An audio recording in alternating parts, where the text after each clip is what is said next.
श्री परमात्मने नमः।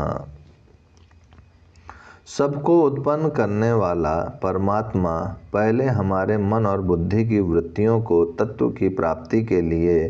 अपने दिव्य स्वरूप में लगाए और अग्नि आदि इंद्रिय अभिमानी देवताओं की जो विषयों को प्रकाशित करने की सामर्थ्य है,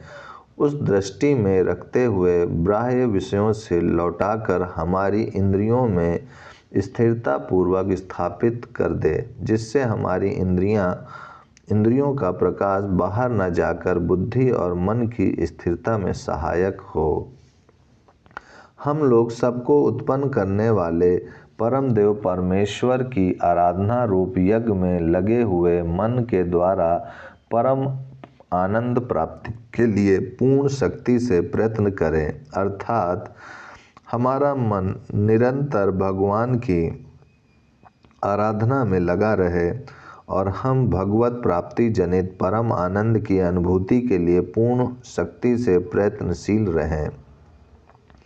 वे सबको उत्पन्न करने वाले परमेश्वर मन और इंद्रियों के अधिष्ठाता देवताओं को, जो स्वर्ग आदि लोकों में और आकाश में विचरने वाले तथा बड़ा भारी प्रकाश फैलाने वाले हैं, हमारे मन और बुद्धि से संयुक्त करके हमें प्रकाश प्रदान करने के लिए प्रेरणा करें, ताकि हम उन परमेश्वर का साक्षात करने के लिए ध्यान करने में समर्थ हों।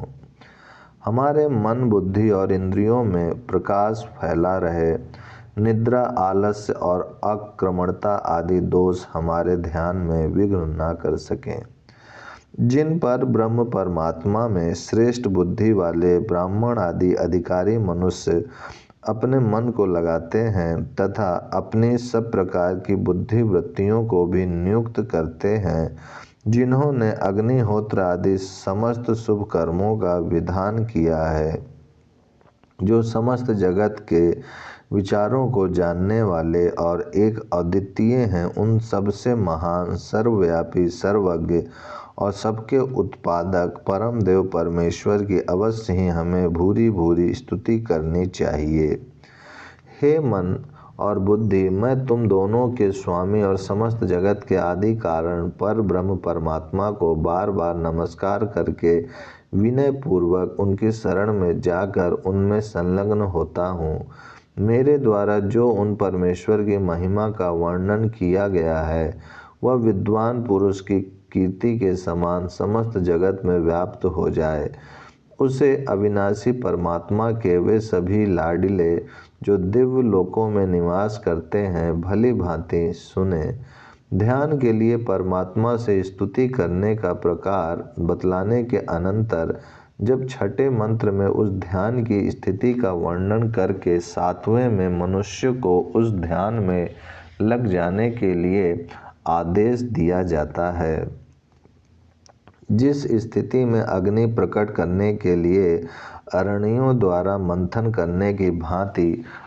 अग्नि स्थानीय परमात्मा को प्राप्त करने के लिए पहले अध्याय में कहे हुए प्रकार से शरीर को नीचे की अरणी और ओमकार को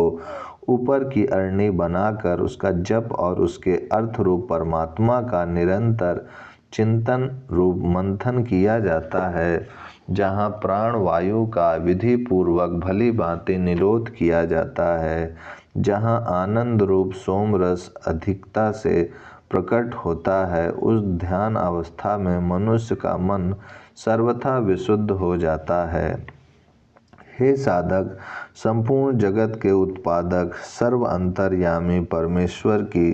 प्रेरणा से अर्थात ऊपर बताए हुए प्रकार से परमात्मा की स्तुति करके उनसे अनुमति प्राप्त कर तुम्हें उन सब के आदि पर ब्रह्म परमात्मा की ही सेवा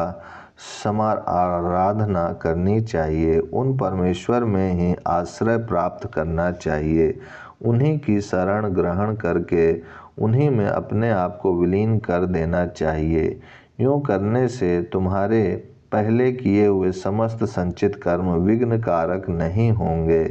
बंधन रूप नहीं होंगे। ध्यान योग का साधन करने वाले को किस प्रकार बैठकर कैसे ध्यान करना चाहिए, इस जिज्ञासा पर कहते हैं कि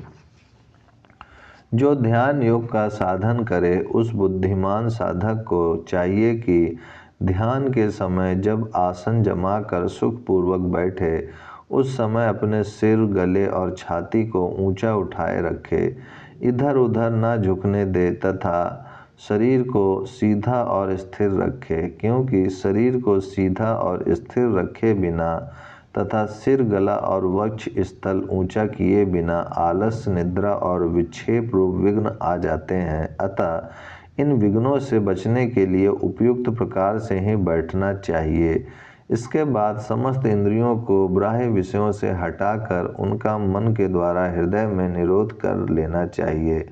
फिर ओमकार रूप नौका का आश्रय लेकर अर्थात ओमकार का जप, उसके वाच्य पर ब्रह्म परमात्मा का ध्यान करके समस्त भयानक प्रभावों को पार कर लेना चाहिए। भाव यह है कि नाना योनियों में ले जाने वाली जितनी वासनाएं हैं वे सब जन्म मृत्यु रूप भय देने वाले स्रोत प्रवाह हैं। इन सब का त्याग करके सदा के लिए अमर पद को प्राप्त कर लेना चाहिए। बुद्धिमान साधक को चाहिए कि वह इस योग साधना के लिए आहार विहार आदि समस्त चेष्टाओं को यथा योग करता रहे, उन्हें ध्यान योग के लिए उपयोगी बना ले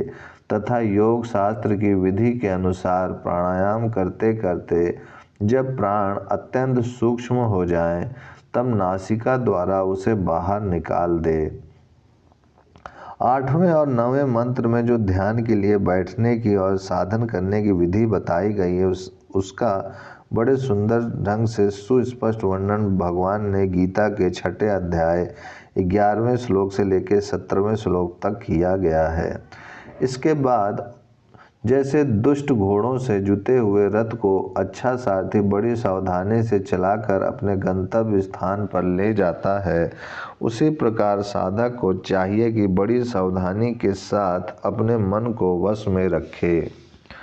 जिससे योग साधना में किसी प्रकार का विघ्न न आए और वह परमात्मा की प्राप्ति रूप लक्ष्य पर पहुंच जाए। पर ब्रह्म परमात्मा में मन लगाने के लिए कैसे स्थान में कैसी भूमि पर बैठकर साधना करनी चाहिए, इस जिज्ञासा पर कहा जाता है कि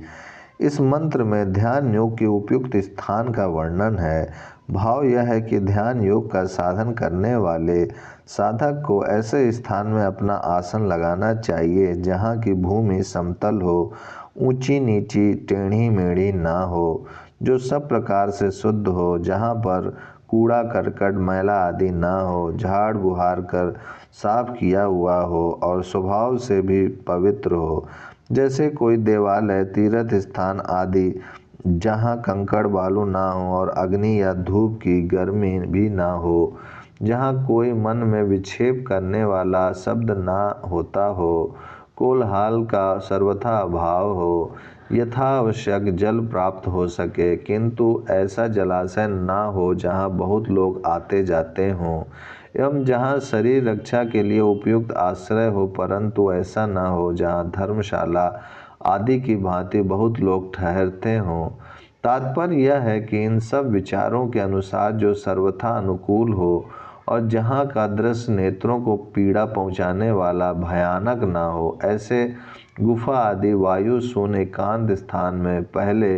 बताए हुए प्रकार से आसन लगाकर अपने मन को परमात्मा में लगाने का अभ्यास करना चाहिए। योग अभ्यास करने वाले साधक का साधन ठीक हो रहा है या नहीं, इसकी पहचान बताई जाती है।